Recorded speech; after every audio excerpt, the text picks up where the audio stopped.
ఈ మేనుడు కలిసి కదా, ఆత్మ శరీరం కలిసి కదా, ఆత్మనే ఓంకారం, నమశివాయనే శరీరం. తెలుసుకుంటే శివుడు నువ్వే కదా. నువ్వు ఒకసారి బాగా ఇట్లా కూర్చొని ధ్యానం నువ్వు అట్లే కూర్చున్నావు కదా, ఇలా పెట్టుకుని కూర్చుంటావు ధ్యానం. ఇలా పుట్టకాడ పెట్టుకొని కూర్చోవాలి, ఇలా నడ్డి రావాలి. ఇలా వచ్చినప్పుడు నువ్వు లింగాకారంగా లింగ స్వరూపంగా ఉండవా వేరే ఉండవా చూసుకో. ఆకారం ఇది కింది ప్రాణవటం, ఇది నిలువేయండి, ఈ గొంతకాలంటే ఇది లింగం, ఈ తలకాయ లింగం. అందుకే పొట్టిడ పెట్టావు గట్టిగా లింగ పూజ. ఆ లింగానికి పెట్టేది కాదు, నువ్వు పెట్టుకో. రుద్రాక్షలు దానికి నువ్వు వేసుకో, చెడపలం చేయకుండా ఉంటావు ఇవన్నీ కదా. తెలుసుకుంటే శివుడవు నీవే కదా, మరి నేను నీవే స్మరించుకుంటావా? ఇంకెవరిని ధ్యానించండి? నాకు నేనే.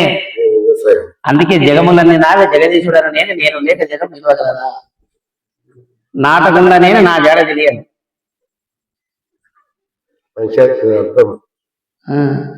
శంకర ఆంజనేయ శంకరులు, నేను జీవుడనని శంక తొలగిపో, సంశయ రహితుడవై. పంచాక్షరి 8 విధాల, 2 3 విధాల, 4 విధాల.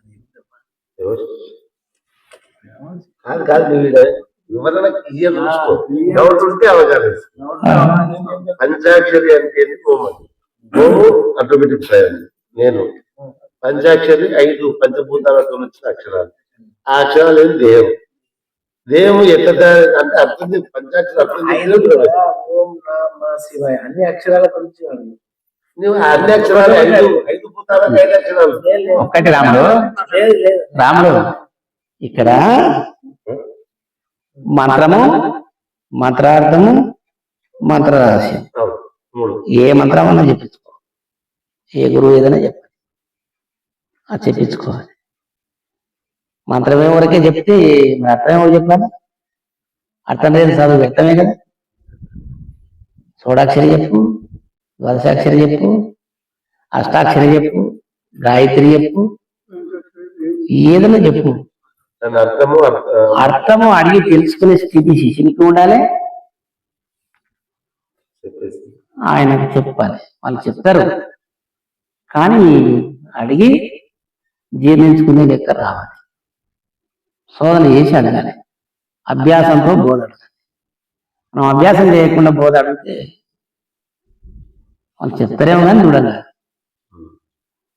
బాగా అభ్యాసం చేయాలి. మా నాయన ఇది అడిగారు, శ్రీశైలం గురువు దగ్గర చేరకముందు ఇవి అడిగిందంటే తిరిగి ఒక సెన్సార్ని పెట్టుకుని తిరిగి శ్రీశైలం అంట.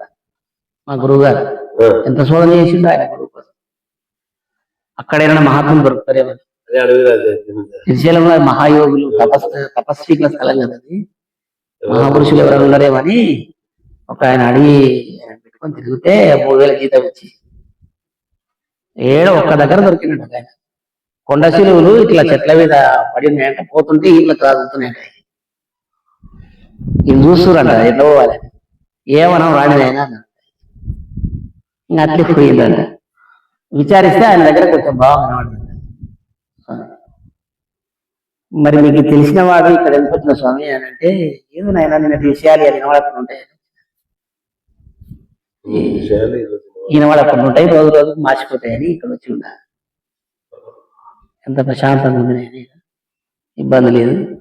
ఈ కలుషితమైన ప్రపంచం లోపల ఇదికుంటూ అంత సత్తా లేదు నాకు. ఆయన నాకు సరిపోదు కదా, రాజీవ ధర్మం ఉన్నట్టుగా నాయన గారు అక్కడ తీసుకోలేకపోయి మళ్ళీ ఇట్లా సాధులంతా కూర్చొని గుంపు కూర్చొని ఏదైనా చెప్పండి అంటే ఇది చెప్పారట. ఓం నమః శివాయ. ఇది అనుకోండి బిడ్డ జన్మ తరిస్తుంది పోనీ కన్నదట. ఇది అనుకుంటే జన్మ తరిస్తుంది స్వామి అని మన స్వామి అవుతుంది పోరా. మళ్ళీ మంత్రానికి అర్థం చెప్పండి స్వామి. ఇంకా అర్థం ఏంది నైనా, ఇది గొప్పది నమశివాయ అంతా ఈశ్వరుడే కదా, మించింది లేదు, మించింది లేదు. పంచాక్షరం మించిన మంత్రమే లేదు. మహా గొప్పది ఇది మృత్యుంజయ మంత్రం ఇది. చాలా గొప్పది చదువుకోపోవాలి చదువుతా కానీ స్వామి నేను అర్థం అర్థం చెప్పలేకపోతే మీకే చెడ్డ పేరు వస్తుంది మాకెందుకు వస్తుంది మళ్ళీ మీ పేరు చెప్తా కదా నేను మాత్రం చెప్పిండని మరి అర్థం చెప్పలేదారా అంటే మరి అప్పుడు నేనేం చేయాలి అర్థం చెప్పండి అంటే గట్టిగా చూసినట్ట వాళ్ళు అరే వీడు ఒకరికి కూర్చున్నాడు కర్రా వీడు ఒకరికి కూర్చున్నాడు కర్రా ఇంక మనం చెప్పలేకపోతున్నాం అంటే ఒకరి దగ్గర విచారించేవాడు కాదు ఏమో నాయన మాకెంతే తెలుసా నేను నీకేమని తెలిస్తే చెప్పాను మీరు అనుమతిస్తే చెప్తారు సార్ ఇట్లా అర్థం చెప్పిన